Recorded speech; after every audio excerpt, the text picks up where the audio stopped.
Assalamualaikum warahmatullahi wabarakatuh.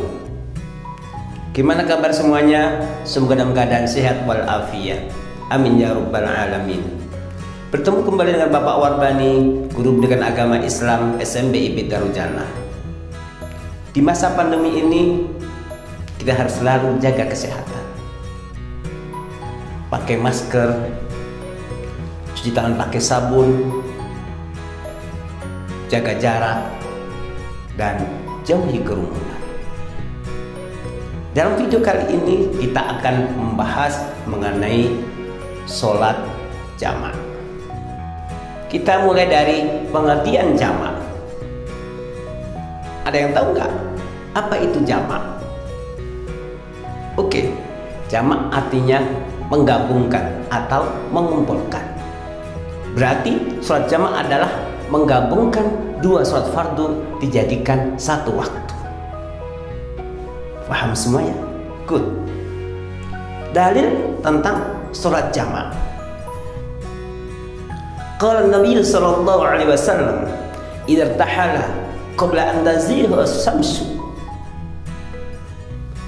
akhara dhuhra ila al-'asr, thumma yajma'u bainahuma. Wa idza zagha sallallahu dhuhra thumma rakiba." Yang artinya kurang lebih demikian.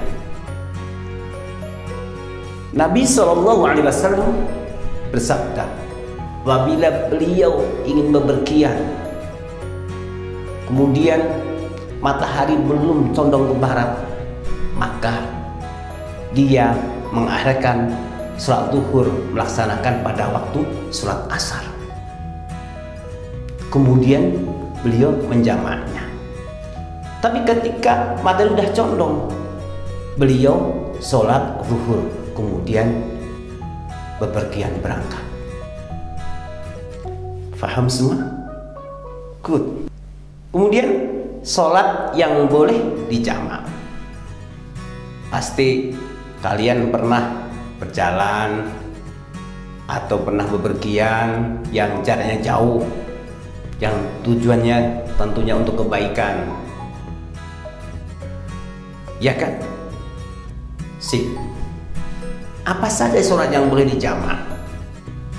Yang pertama zuhur, kedua asar, ketiga maghrib, dan keempat isya. Tadi setelah subuh nggak boleh dijamak. Sholat subuh tidak boleh dijamak. Paham semua? Kemudian sholat jamak ini dibagi dua. Yang pertama jamak takdim dan jamak takhir. Paham semua? Good. Sangat mudah kan? Kemudian apa sih pengertian jamak takdim itu? Jamak takdim ialah menggabungkan dua sholat menjadi satu dan dikerjakan pada waktu yang pertama. Contoh, zuhur dengan asar dikerjakan pada waktu zuhur. Maghrib dengan isya dikerjakan pada waktu maghrib. Paham ya? Good. Kemudian apa sih jamak takhir? Menggabungkan dua sholat fardu dijadikan satu waktu, dikerjakan pada waktu yang terakhir. Zuhur dengan asar dikerjakan pada waktu asar. Maghrib dengan isya dikerjakan pada waktu isya. Mudah kan? Tentunya sangat mudah. Kalian memang sangat luar biasa. Good. Terus apa saja yang termasuk syarat melaksanakan sholat jamak? Tentunya ada syaratnya dong. Yang pertama, dalam perjalanan jauh yang tentunya tujuannya untuk kebaikan dan jaraknya sudah mencapai kurang lebih 80,640 km atau bisa dibuatin 81 km. Paham ya? Yang kedua, perjalanan yang tadi bertujuan untuk kebaikan. Yang ketiga, sakit atau dalam kesulitan. Apalagi ini sekarang banyak bencana, yang kebanjiran, gempa dan sebagainya, banyak yang sakit, itu diperbolehkan untuk menjamak sholat. Tapi sakit yang bagaimana? Yang memang diperbolehkan untuk menjamak sholat. Yang keempat, sholat yang dijamak adalah sholat adaan, bukan qadha. Maksudnya yang langsung. Paham ya? Yang keempat. Yang kelima, berniat menjamak ketika kita takbiratul ihram. Allahu Akbar, itu sudah kita niat dari A sampai Ra, itu kita niat menjamak sholat. Paham semua? Good. Dan ada yang sudah hafal belum? Niat sholat jamak takdim atau niat sholat jamak takhir. Sangat mudah. Dan kalian insya Allah karena sering melakukan perjalanan jauh dan tentunya pernah melakukan sholat jamak takdim, sholat zuhur dengan sholat asar. Usolli fardhu zuhri 4 raka'atin majmu'an bil asri jam'a taqdimin lillahi ta'ala. Dia niat sholat asar. Usolli fardhu asri 4 raka'atin majmu'an ma'al zuhri jam'a taqdimin lillahi ta'ala. Tinggal kalau sholat maghrib tinggal diganti sholatnya aja, sholat isya tinggal diganti sholatnya saja. Kemudian niat jamak takhir. Usolli fardhul asri 4 raka'atin majmu'an ma'al zuhri jam'a takhirin lillahi ta'ala.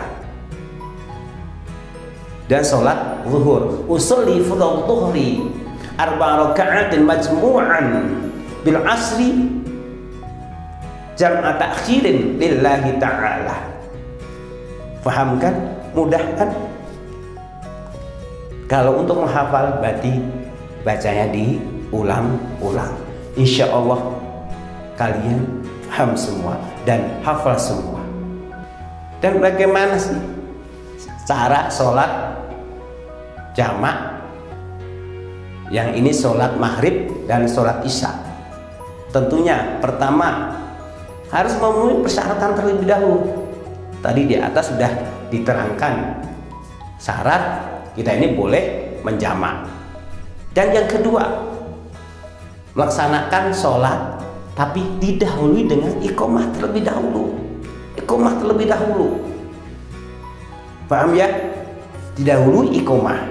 Yang ketiga, melaksanakan sholat maghrib 3 rakaat dengan niat jamak takdim ketika takbiratul ihram.